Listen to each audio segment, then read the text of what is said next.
नमस्कार दोस्तों, मैं doctor Hemant Kumar Thakur, vice president of HMA Balaghat. दोस्तों, यह वीडियो बनाने का उद्देश्य सिर्फ हम लोगों का यह है कि मेडिकल स्टूडेंट को उसका अधिकार मिल सके, ठीक है ना। तो इस वीडियो को अंत तक ज़रूर देखना, क्योंकि इस वीडियो में बहुत सारी ऐसी इंपॉर्टेंट न्यूज़ है जो हम आप लोगों तक पहुंचाना चाहते हैं। और आज मेरे साथ मौजूद हैं हमारे president doctor Shubham Kumar Jain, president of HMA Balaghat. साथ ही मौजूद है हमारे general secretary of HMA Balaghat doctor Abhay Sanodia, ठीक है ना दोस्तों। तो सबसे पहले हम बात करेंगे मेडिकल स्टूडेंट को जो प्रॉब्लम्स आ रही हैं और सरकार जो उनके साथ मतभेद कर रही है, कहीं ना कहीं प्रॉब्लम्स क्रिएट कर रही है उनके साथ, उनकी परेशानियों को नज़रअंदाज किया जा रहा है। तो यह वीडियो सिर्फ मेडिकल स्टूडेंट और हर वो स्टूडेंट जो किसी भी यूनिवर्सिटी से बिलोंग करता है और मेडिकल से जुड़ा हुआ है, वो ये वीडियो उन लोगों के लिए, ठीक है ना। तो मैं सबसे पहले बात करूंगा हमारे president doctor Shubham Kumar Jain sir से। सर, क्या बोलना चाहेंगे आपकी ये जो प्रॉब्लम्स आ रही हैं और गवर्नमेंट जो है इतना भेदभाव कर रही है मेडिकल स्टूडेंट के साथ, क्या बोलना चाहेंगे सर इसके लिए आप? धन्यवाद डॉक्टर हेमंत ठाकुर जी। आप सभी को मेरा नमस्कार, प्रणाम। और श्री माननीय श्री शिवराज सिंह चौहान जी को मेरा प्रणाम।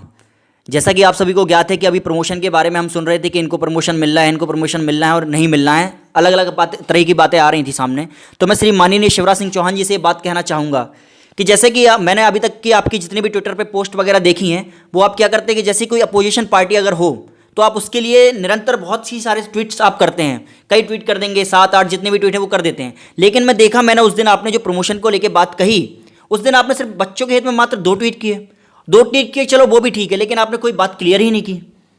प्रमोशंस की बात आपने जैसे तैसे की, तो उसमें ना आपने कहीं ये नहीं लिखा कि मेडिकल स्टूडेंट्स जो है उनको प्रमोशन नहीं दिया जाएगा या इनको प्रमोशन दिया जाएगा। चलो वहाँ नहीं लिखा, कोई बात नहीं। आपने जिस दिन ट्वीट किया, आज लगभग मेरे हिसाब से 10 से 12 दिन हुए जा रहे हैं उसको, अभी तक कोई किसी प्रकार की क्लियर बात ही नहीं हुई है। तो इससे क्या सिद्ध करना चाहते हैं आप? हाँ, साथ ही साथ इस प्रकार की घटनाएं, इस प्रकार की दिक्कतें हो रही हैं बच्चों को कि हम बताना जायज़ नहीं समझ रहे हैं, या बताना हमें समझ नहीं पा रहा हूँ मैं कि आपको किस तरीके से बताऊँ। हाँ, और एक बात और करना चाहूँगा, जैसे तैसे आप बात कर रहे थे अभी कि 31 जुलाई तक ट्रांसपोर्ट या जितने भी यातायात के साधन हैं वो बंद रहेंगे। एक तरफ आप ये बात रखना चाह रहे हो, दूसरी तरफ आप बच्चों के एग्जाम ले रहे हैं। तो ये कौन सी बात है, ये कौन सा निर्णय है आपका? हाँ, साथ ही साथ मैं और बात कहना चाहूँगा कि अगर जैसे बच्चे चलो मानते हैं किसी साधन बस आ भी जाते हैं, तो उनकी रहने की व्यवस्था, खाने की व्यवस्था, या उनको जो मेंटली हरासमेंट हो रहा है उसकी कौन जिम्मेदारी ले रहा है, बताइएगा आप। मैं माननीय मुख्यमंत्री जी से यही कहना चाहूँगा कि अभी भी कोई समय नहीं गया है, अभी भी कोई वक्त नहीं गया है। आप कोरोना को समझ रहे हैं, आप समझ सकते हैं, बहुत ही अच्छे तरीके से आप जान रहे हैं कि कोरोना क्या है। और इस कोरोना भरी संकट स्थिति में आप बच्चों के हित में निर्णय लें और जल्दी से जल्दी कोई ना कोई ऐसा एक लेटर या कोई ना कोई ऐसी वेबसाइट पे उसको रिलीज़ करिए जिससे कि बच्चे जो असमंजस में फंसे हुए हैं उनसे वो दूर हो सकें। और हाँ, साथ ही साथ मैं हमारे मध्य प्रदेश की सबसे बड़ी यूनिवर्सिटी, सबसे बेहतरीन यूनिवर्सिटी, मेडिकल साइंस की यूनिवर्सिटी MPMSU जबलपुर की बात करना चाहूँगा। कहने को तो बहुत ही अच्छी यूनिवर्सिटी है, कहने को वो लोग बताते हैं कि MPMSU में आपका एडमिशन हो गया है, बहुत ही गर्व के साथ लोग बोलते हैं, लेकिन समझ में ही नहीं आ रहा किस टाइप की यूनिवर्सिटी है। इससे अच्छा तो जो पहले यूनिवर्सिटी थी, अलग अलग यूनिवर्सिटी थी, वो कम से कम निरंतर कार्य तो करती थी। उनका जो रिजल्ट होता था, उनका जो टाइम टेबल होता था, उनका एक जो टाइम पीरियड होता था, वो कम से कम रेगुलरली चलता था, निर्णय जल्दी लेते थे, सब कुछ बढ़िया होता था। यहाँ तो समझ में नहीं आ रहा है, MPMSU बन तो गया है, जबलपुर में मिल तो गया है, लेकिन हो क्या रहा है? कभी रिजल्ट आता है तो कभी रिजल्ट नहीं आ रहा है, कभी टाइम टेबल आ गया तो फिर 4 बार पोस्टपोन हो रहा है, 5 बार पोस्टपोन हो रहा है, यहाँ तक कि अभी तक बच्चों की मार्कशीट नहीं आएगी, जो फर्स्ट ईयर से लेकर फाइनल ईयर में आ गए उनकी मार्कशीट नहीं आएगी। तो ये क्या करना क्या चाह रहे हैं? साथ ही साथ वहाँ के जो BC सर हैं उनसे कोई बात करे तो बात नहीं करना चाहते वो। वहाँ पर जितनी भी व्यवस्था है पूरी अव्यवस्थित तरीके से पूरी मचा के रखे हैं, समझ में नहीं आ रहा क्या हो क्या रहा है यहाँ पे। बच्चों को किसी प्रकार का आंसर ही नहीं मिल रहा है, बच्चों को लगातार भ्रमित कर रहे हैं। उनको अगर बोल दिया जाए किसी भी बात को अगर लेके वो बात करते हैं तो बस उनको बोलते बस 10 दिन में हो जाएगा, 15 दिन में हो जाएगा, और 10-15 दिन बाद उनको फिर से अगर वही फ़ोन करते हैं फिर बोलते हैं 10-15 दिन बाद फिर होगा। तो मतलब करना क्या चाह रहे हैं आप, मुझे ये समझ में नहीं आ रहा है। हाँ, और आप एक तरफ देख रहे हैं कि कोरोना आप ही बता रहे हैं, WHO की आप बात भूल गए हैं क्या? उन्होंने बोला था कि जून जुलाई के समय पर सबसे ज़्यादा कोरोना का प्रभाव पड़ने वाला है और बढ़ रहा है, आप देख तो रहे हैं लगातार। और फिर भी इस कंडीशंस को लेके आप लगातार पेपर की न्यूज़ वो निकाल रहे हैं, डेट निकाल रहे हैं, एग्जाम ले रहे हैं। क्या करना क्या चाह रहे हैं आप, मुझे ये समझ में नहीं आ रहा है। बस मैं अपनी बाड़ी को इतना ही बोलना चाहूँगा, बस इतना ही कहना चाहूँगा, जो भी डिसीजन आप ले रहे हैं वो बहुत सोच समझ के लीजिए कि इस कोरोना काल की संकट स्थिति को देख कर लीजिएगा और बच्चों के हित में कार्य करिए, जिससे कि आपको आगे सहयोग मिलेगा, हम लोग को सहयोग मिलेगा। क्योंकि हमारा जो फ्यूचर है, हम जो फ्यूचर हैं, यही भारत का फ्यूचर है। एक बात आप हमेशा याद रखिए, हम लोग भी डॉक्टर्स हैं और हमारे जो बन रहे हैं डॉक्टर्स वो भी आपको कहीं ना कहीं सहयोग देने वाले हैं।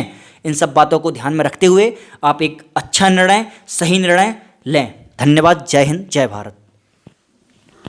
बहुत बहुत धन्यवाद सर। उसके बाद हमारे साथ मौजूद हैं हमारे general secretary doctor Abhay Sanodia sir. Sir आप क्या बोलना चाहेंगे गवर्नमेंट के इस डिसीजन को लेकर या फिर गवर्नमेंट की इस प्रोसेस को लेकर? नमस्कार दोस्तों, जैसा कि शुभम जैन साहब ने बहुत अच्छी बात कही है कि माननीय मुख्यमंत्री जी को छात्र हित में फैसला लेना चाहिए। बस मैं माननीय शिवराज सिंह चौहान जी से दो बातें कहना चाहूँगा। मामा जी, आप या तो कोरोना जो वायरस है उसको हल्के में ले रहे हैं या फिर बच्चों की जान को हल्के में ले रहे हैं। और इस बात से मैं बिल्कुल भी इत्तेफाक नहीं रखता कि आप कोरोना वायरस को हल्के में ले रहे हैं, क्योंकि अगर आप कोरोना वायरस को हल्के में लेते तो इतना बड़ा लॉकडाउन नहीं लगाते और जो अर्थव्यवस्था की हानि हुई है उसको आप इतना नहीं करते। तो इसका सीधा सीधा मतलब ये हो रहा है कि आप बच्चों की जान को हल्के में ले रहे हैं। देखिए मामा जी, बच्चे जो हैं सभी 18 साल से ऊपर हो चुके हैं। जो भी मेडिकल यूनिवर्सिटी या जितने भी बच्चे यहाँ पर पढ़ाई कर रहे हैं वो सभी 18 साल से ऊपर हो चुके हैं और सभी का लगभग वोटर ID कार्ड भी आ चुका है। और अभी कुछ सीटों पे चुनाव होने वाला है, ये भी आपको पता है।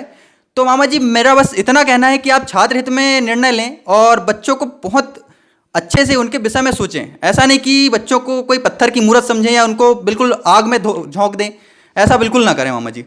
और इसी से मेरा मतलब इतना ही कहना है कि बस बच्चों को उचित निर्णय उनके विषय में लें और साथ में उनके भविष्य को ध्यान में रखते हुए जल्द से जल्द कोई निर्णय लें।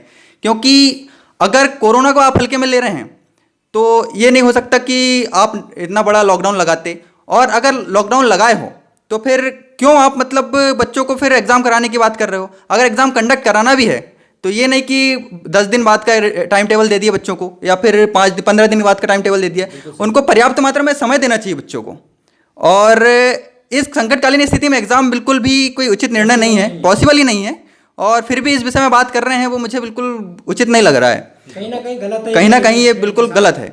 और दूसरी चीज़, बच्चे भी समझदार हैं और चुनाव भी आने वाले हैं। बाकी तो बच्चे बाकी बिल्कुल समझदार हैं, ऐसी कोई बात नहीं है। बस कॉल आ गया किसी का। हाँ, थैंक यू सर, बहुत बहुत धन्यवाद आपका। तो दोस्तों, यह वीडियो सिर्फ और सिर्फ आप लोगों के लिए बनाया गया है, ठीक है ना। आप लोग चाहें तो हमारी बात नहीं है, ये हर एक मेडिकल स्टूडेंट की बात है जिनके साथ भेदभाव हो रहा है। ये आपकी बात है, हमारी सिर्फ बात नहीं है, ये आप लोगों की आवाज़ है। इस आवाज़ को पहुंचाने का काम सिर्फ आप कर सकते हैं हमारे माननीय मुख्यमंत्री जी तक। बस मेरी आपसे एक विनती है कि इस आवाज़ को, मेडिकल स्टूडेंट की आवाज़ को हमारे माननीय मुख्यमंत्री जी तक पहुंचा दीजिए। और एक चीज़ और, एक कैंपेन स्टार्ट करने वाले हैं हम लोग। डिस्क्रिप्शन में पूरे जो भी 2-3 व्हाट्सअप नंबर है डिस्क्रिप्शन में आपको मिल जाएंगे। बस मेरी आपसे एक विनती है, देखिए दोस्तों, यह वीडियो सिर्फ 2-4 लोगों ये जो अपनी जो बात है यह सिर्फ 2-4 लोगों के बोलने से हमारे माननीय मुख्यमंत्री जी तक नहीं जाएगी, ठीक है ना। हर एक स्टूडेंट को अपना एक छोटा सा सहयोग देना पड़ेगा। घर में बैठ के प्रमोशन चिल्लाने से कुछ नहीं होने वाला है। आप लोगों को भी, यदि आपके साथ जो प्रॉब्लम्स हो रही हैं, आप लोगों को भी हमारा सहयोग देने की ज़रूरत है। बाकी हमसे जितना बनता है हम आपका सहयोग करने के लिए तत्पर सदैव खड़े रहेंगे। तो बस आपको जो न्यूज़ देनी थी मुझे, इस वीडियो के डिस्क्रिप्शन में आपको व्हाट्सअप नंबर मिलेंगे, ठीक है ना। आपकी जो भी प्रॉब्लम्स है, कोई भी प्रकार की प्रॉब्लम्स है, उस व्हाट्सअप नंबर पे आप टेक्स्ट मैसेज कर सकते हैं। टेक्स्ट मैसेज में आपका छोटा सा नॉर्मल सा इंट्रोडक्शन, आप कहाँ से हैं, किस कॉलेज से हैं, और हाँ, आपको एक 15 से 30 सेकंड की एक वीडियो क्लिप बनाना है जिसमें आप अपनी प्रॉब्लम शेयर करेंगे, ठीक है ना। यदि आप अपने फेस को एक्सपोज नहीं करना चाहते हैं तो आप फेस कवर करके वीडियो क्लिप बना सकते हैं, ठीक है। और मुझे नहीं लगता कि यहाँ पे फेस कवर करने की ज़रूरत होना चाहिए। हर एक इंसान को अपना अधिकार मांगने का अधिकार है, मौलिक अधिकारों में यह शामिल है। हर एक इंसान को अपनी बात रखने का अधिकार है। तो मुझे नहीं लगता कि फेस कवर करने की ज़रूरत होनी चाहिए यहाँ पर। लेकिन फिर भी आपको आपकी प्राइवेसी को देखते हुए फेस कवर करना चाहते हैं तो आप फेस कवर कर सकते हैं, क्योंकि यहाँ पे हर एक स्टूडेंट की आवाज़ हमारे माननीय मुख्यमंत्री शिवराज सिंह जी चौहान तक जाना बहुत ज़रूरी है। बाकी कोई भी आपको जानकारी लेना हो, कोई भी प्रकार की प्रॉब्लम हो, मोबाइल्स के नंबर यहाँ पे जारी कर दी गए, बिंदास आप कॉल कर सकते हैं, मैसेज कर सकते हैं। जितना हमसे सहयोग होगा हम आपके लिए करेंगे। जब तक के लिए जय हिंद, जय भारत।